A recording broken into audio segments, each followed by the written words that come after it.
लाडकी बहीण योजना यामध्ये आपल्याला पुढील हप्ता येणार नाही, कारण ई-के.वाय.सी करावी लागणार आहे प्रत्येकालाच. यासाठी 2 महिने कालावधी दिलेला आहे. तर आपण वेबसाईटवरती जायचं आहे. वेबसाईटवरती जाण्यासाठी आपण काय टाकायचं तर http://ladkibaheen.maharashtra.gov.in ही वेबसाईट टाकायची आहे. ही वेबसाईट टाकल्यानंतर ह्याच्यावर क्लिक करायचे आहे. क्लिक केल्यानंतर हे पेज ओपन होईल. पेज ओपन झाल्यानंतर या बटनवरती क्लिक करायचे आहे. क्लिक केल्यानंतर हे पेज ओपन होईल. हे पेज ओपन झाल्यानंतर ज्याची के.वाय.सी करायची आहे, जो लाभार्थी आहे त्याचा आधार नंबर इथे टाकायचा आहे.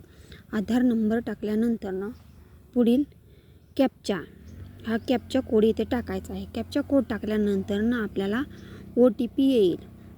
OTP त्यासाठी काय करायचं आहे, इथे जे दिलेलं आहे वरील प्रमाणे मी आधारित जो काय हा मजकूर आहे, हा मजकूर अगोदर वाचून घ्यायचा. वाचून घेतल्यानंतर मी सहमत आहे या बटनावरती क्लिक करायचे आहे. क्लिक केल्यानंतर इथं OTP पाठवा असा ऑप्शन आहे, ह्याच्यावरती क्लिक करायचे. क्लिक केल्यानंतर ज्या लाभार्थ्याचा इथे आधार नंबर टाकलेला आहे त्या लाभार्थ्याच्या मोबाईलवरती OTP जाईल.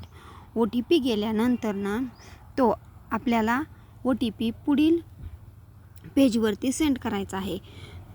त्यासाठी आपल्याला आत्ता सध्या असे एरर येत आहे. हा एरर येत आहे सध्या. त्यामुळे आपण ई-के.वाय.सी करताना रात्रीच्याला 12च्या नंतर जर ई-के.वाय.सी केली तर आपले के.वाय.सी होऊन जाईल, किंवा थोड्या दिवस थांबावे लागेल, कारण वेबसाईटवरती बराच प्रॉब्लेम म्हणजेच लोड येत आहे. प्लीज लाईक, शेअर, कमेंट और सबस्क्राईब. थँक्स.